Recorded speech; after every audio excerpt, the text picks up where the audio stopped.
రకరకాల మనుషులు ఉంటారు. మనల్ని ఎన్నో విధాలుగా ప్రభావితం చేస్తూ ఉంటారు. మన మనసులో కూడా ఎన్నో ఆలోచనలు వస్తూ పోతూ ఉంటాయి. చెడు ఆలోచనలు వస్తాయి, మంచి ఆలోచనలు వస్తాయి.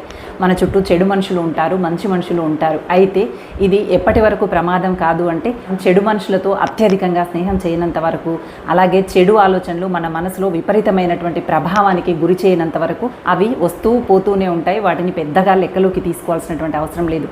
కానీ ఎప్పుడైతే చెడ్డ వాళ్ళతో విపరీతంగా స్నేహం చేయటం, ఎప్పుడైతే చెడును విపరీతంగా మెదడులోకి ఎక్కించుకోవటం లాంటి వాటికి ప్రభావితం అయ్యావో అప్పుడు నీ జీవిత పతనం క్రమక్రమంగా మొదలవుతుంది. ఎలాగా అంటే, చుట్టూ నీరు ఉన్న పడవ అందులో సుఖంగా ప్రయాణం చేస్తుంది.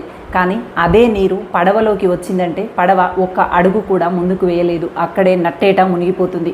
అలాగే మన చుట్టూ ఎంత చెడైనా ఉండనివ్వండి, మన మనసులో ఎన్ని చెడు ఆలోచనలైనా వస్తూ పోతూ ఉండనివ్వండి, కానీ మనం మాత్రం వాటిని పట్టుకొని కూర్చోకూడదు. మీ అంతరాత్మ ప్రబోధిస్తున్నటువంటి మంచి వైపు మాత్రమే పయనించండి.